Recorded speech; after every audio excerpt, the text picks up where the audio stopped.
به نام الله یکتا ایزد منان، خدای مهربان. سلام هم‌استانی‌های بسیار عزیزم، سلام ورزشکاران و ورزش دوستان خوب هم‌استانی، به خصوص کشتی دوستان عزیز.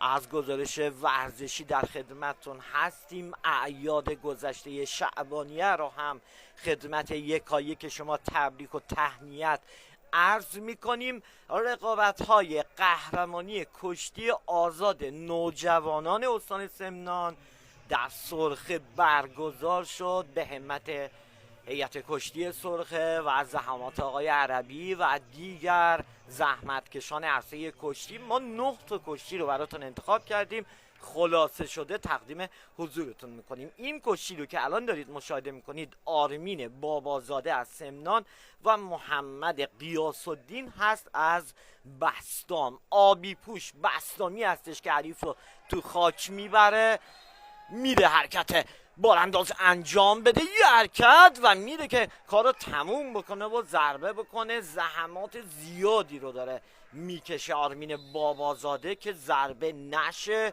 چقدر قشنگ بود این حرکت از محمد غیاث الدین و کار رو به زیبایی به اتمام رسوند و دستش به عنوان برنده بالا میره. محمد غیاث الدین از بسطام